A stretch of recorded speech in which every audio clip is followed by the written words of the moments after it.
What can I glean from these TSMC results, and how's it going to tell us about the earnings for the rest of the tech space? It's 10:30 p.m. in this AI party. It started at 9 p.m. and that party goes to 4 a.m.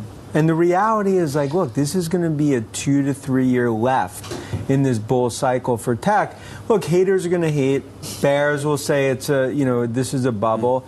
I could just tell you, this is a fourth industrial revolution. We are just in the early days of this playing out. I think those numbers and what we're going to see throughout tech earnings, it's going to be validation for the AI revolution. And I think the bears, look, when the bears are in hibernation mode, they can't see AI in the spreadsheets. Are you looking specifically for anything in the guidance of the upcoming earnings? Look, I think demand and supply for NVIDIA chips are 10 to 1. So just start there. Okay. Then you think about AMD, now that they're, obviously... And all these deals? They're going to be in all these deals. Intel gets brought in, TSMC. And then you kind of, if in a puzzle, look at the hyperscalers. I think right now Microsoft, Google, Amazon tracking anywhere from 5 to 7% above expectations.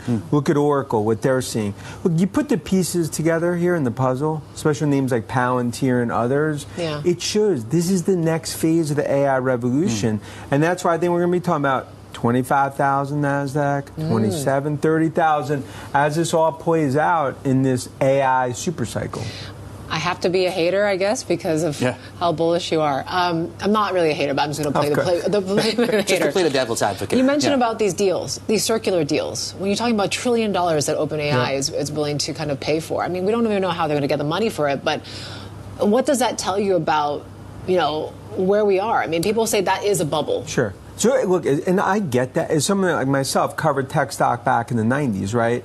So people make comparisons. So I view it apples and oranges because here you're building out the next economy for enterprise, for consumers. And we're talking about like autonomous, robotics, like the future. So it's not like vendor financing that we saw. So, and I view it as like, if I'm Sam and OpenAI, if I'm going to give Lisa, Sue, and AMD $1, but I'm going to get back 15 to 20 hours, that sounds like a good deal. And I think that's essentially how this is playing out.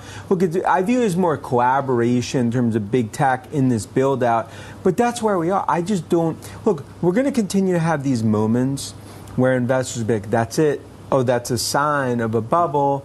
I just think right now, Street's underestimating numbers, anywhere from 20 to 30% over the next year, underestimating the super cycle for AI, and I think underestimating the second, third, fourth derivative winners across tech.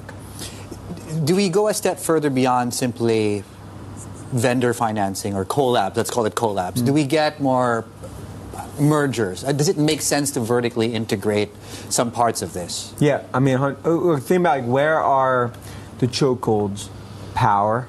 So you're going to see more and more acquisitions, whether it's on nuclear and fusion, I believe in big tech players. Right. You think about acquisitions on the use case side, because right now, Massive AI Palantir is really front and center, but you got names like MongoDB, Snowflake, and many other in software where, look, software back against the wall right now, right? And you saw that even like with Salesforce and others.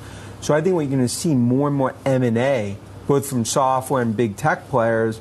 Look, and what that means, that's bullishness, in terms of where I think these tech stocks, go going forward, just given the trends, a deregulatory environment, a Fed that's cutting. I get the U.S.-China tensions, and that's something that obviously everyone's navigating. But I think you continue to this is a game of high-stakes poker. And I think if you've been able to navigate it, that's how you've been able to make a lot of money. As the market for AI chips grows, NVIDIA unveiled on Friday the first Blackwell wafer manufactured in the United States at TSMC's semiconductor manufacturing plant in Phoenix. As businesses create AI technology that is on par with or better than human intelligence, they are vying for the computing power of the broader AI sector.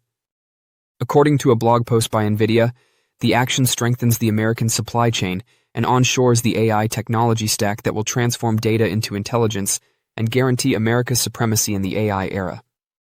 Additionally, it supports President Donald Trump's initiatives to bolster American leadership in industry and technology.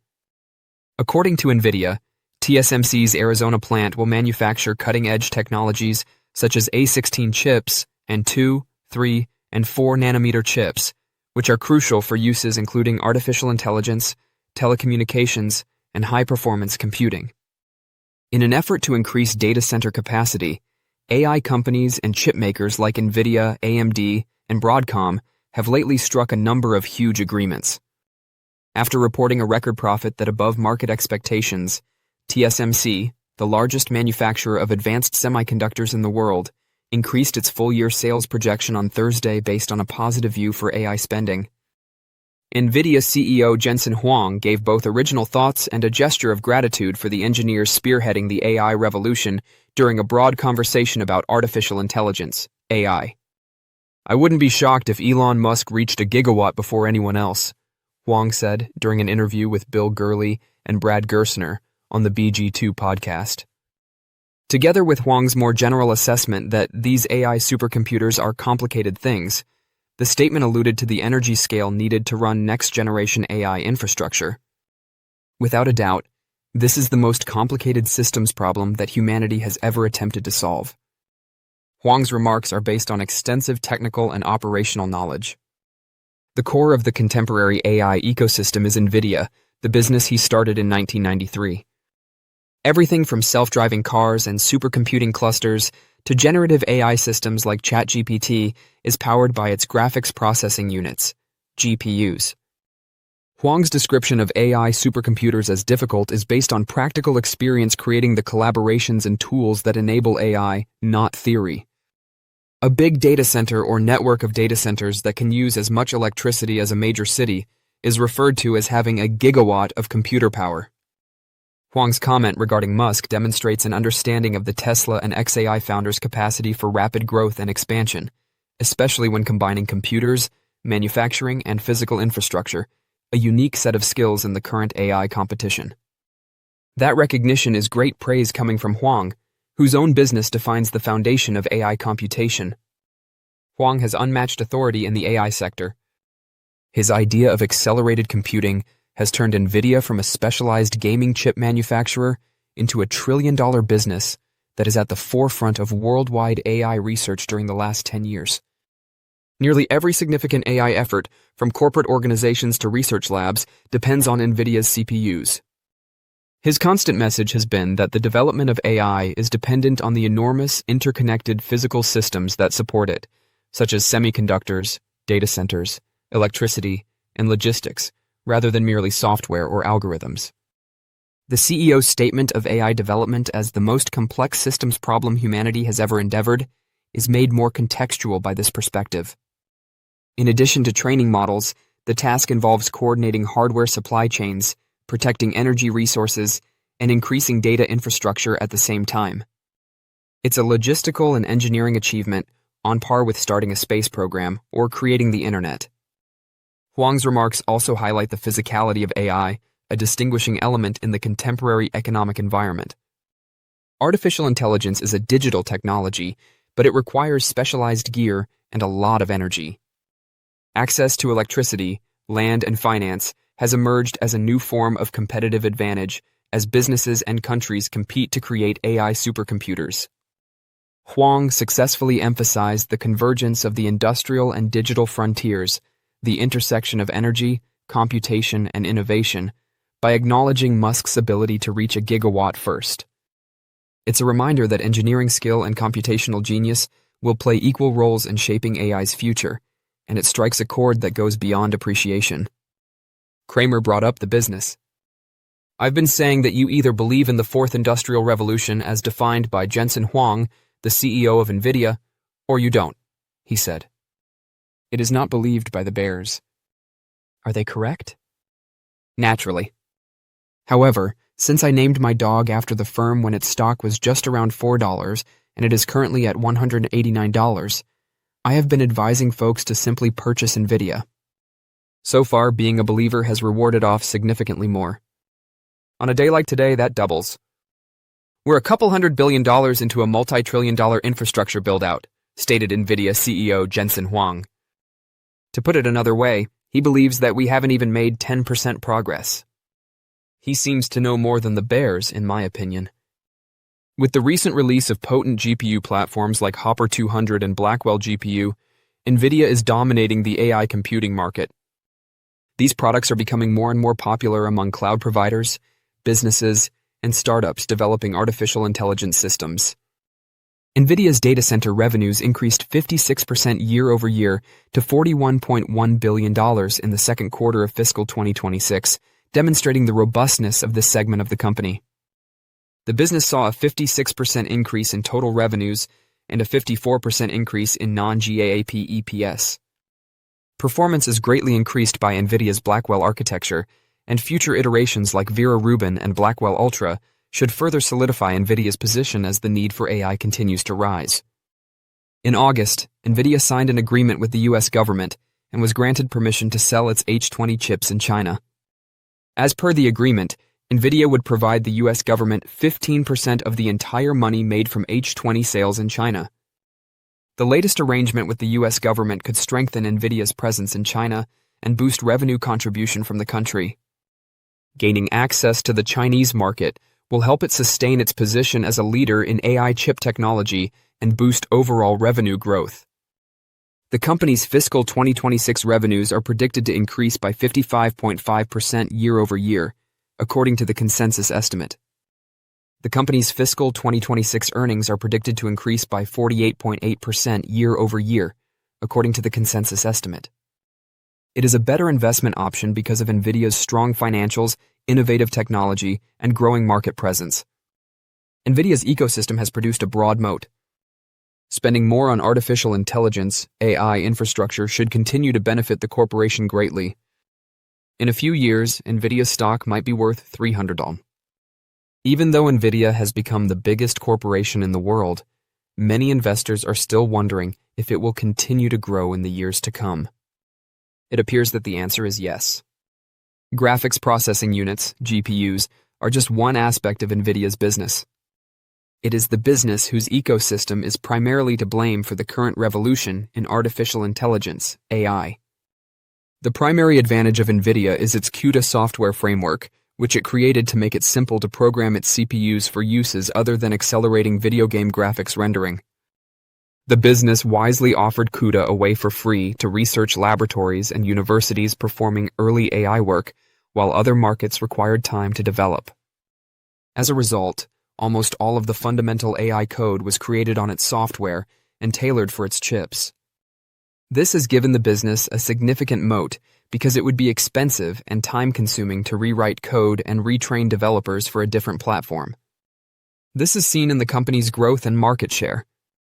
Its market share in the GPU field was over 90% last quarter, and its data center revenue increased to $41.1 billion from just $10.3 billion 2 years prior. However, NVIDIA's moat extends beyond CUDA. To enable its GPUs to function as a single unit, it created the NVLink interface. This prevents clients from combining AI chips from different suppliers in an AI cluster. In the meantime, it acquired a networking component that enables it to offer end-to-end AI factories in 2020 when it acquired Mellanox. Its data networking sales almost doubled to $7.3 billion in the last quarter, demonstrating how crucial this has become to the business. The business isn't done yet. In addition to giving one of its biggest clients credit to purchase or rent its chips, its $100 billion investment in OpenAI provides it a share in one of the businesses at the forefront of AI modeling. No one else is acquiring an equity position in the ChatGPT manufacturer, despite OpenAI having agreements with other chip firms. Meanwhile, spending on AI infrastructure is not slowing down. According to NVIDIA, the addressable market for AI systems and technology might grow from about $600 billion to $4 trillion over the next few years. It is inevitable that NVIDIA will receive a larger portion of this expenditure. Over the coming years, NVIDIA has stated that it can sustain revenue growth at a 50% compound annual growth rate, CAGR. For the current fiscal year, which ends in January, the revenue consensus is approximately $206.5 billion. At that rate of expansion, its revenue for 2027, basically its fiscal year 2028, which ends in January, would be almost $465 billion. During this period, if the company's gross margin stayed at roughly 73% and its adjusted operating expenses increased by an average of 7% per quarter, and if we apply a 15% tax rate to its operating income, at its present share count of 24.5 billion, NVIDIA may produce adjusted earnings of around $260 billion by fiscal 2028, or $10.50 per share. The stock's share price would range from 265 to 315 in 2 years if the price-to-earnings ratio, PE, was multiplied by 25 to 30 times. This is a basic model of how its earnings and revenue might increase. All of this indicates that even while NVIDIA stock has already seen significant gains, there is still a lot of room for growth over the next 2 years and beyond. Don't forget to share your thoughts and experiences in the comments below. Your input helps create a more knowledgeable community where we can all learn and grow together in the world of investing. Stay up to date with the latest market trends, insights, and key updates by subscribing to Investing Tutorial. We're here to help you make smarter investment decisions and stay ahead of the curve.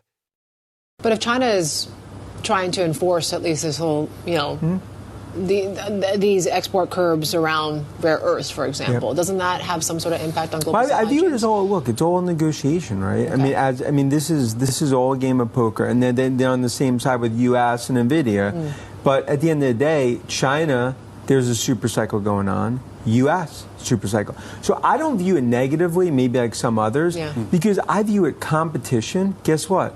That's our AI 30, we have Alibaba and Baidu, because I think that's bullish for China. Just like what's happened in the U.S. So I view this much more of a global super cycle. It's actually being led by U.S. and China rather than some sort of, battle, and that's going to be negative for the nation.